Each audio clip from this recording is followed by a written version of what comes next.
What's up sa atin mga brother, for today's video susubukan naman natin kung yung pipe natin na Apido sa Miyos Forte ay nag-trending. Sana nga mag-trending din to sa YouTube.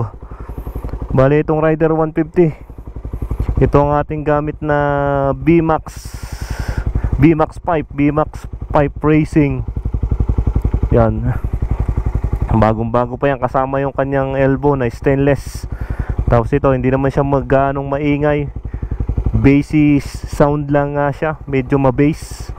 Yan, ito yung pinakadulong elbow ng ating pipe.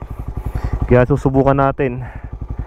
Ito ay galing sa stock pipe, pinalitan, hindi bayaw, ng isang BMAX racing pipe.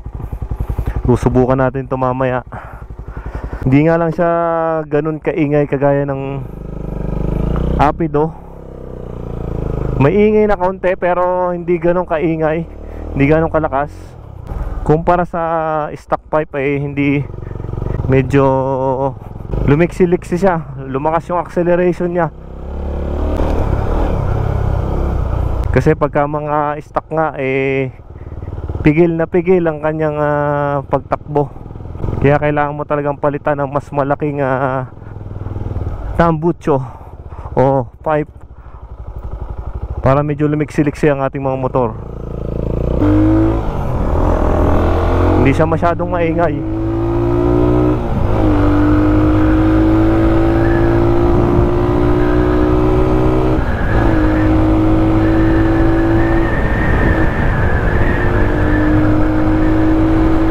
Napapakalakas ng hangin. Hindi kagaya sa Apido na napakalakas ng tunog niya. Halos yun lang tunog na yun ang maririnig mo.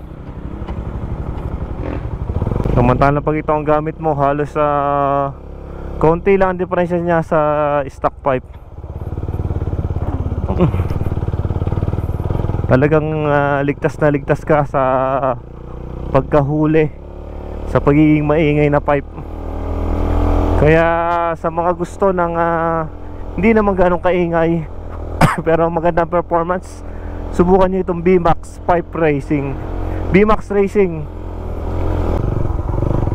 Doon may ingay, may tunog lang na kaunti, hindi ganong kaingay. Mamaya sa malog-log na daanan dito natin susubukan.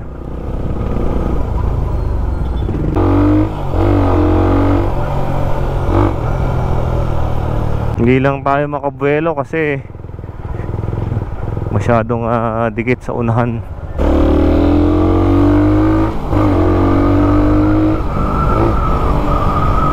Pucha, ang lakas sa buweluhan.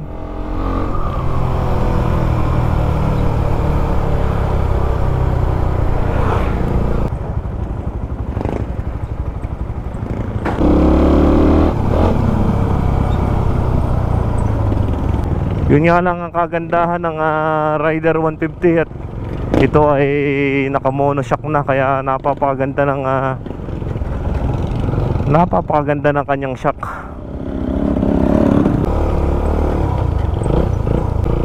Pwede rin sa off-road.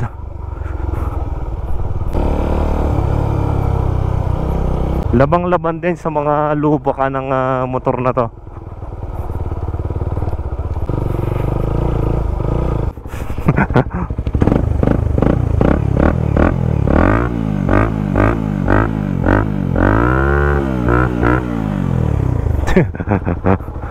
Yun, narinig nyo nga ang BMAX.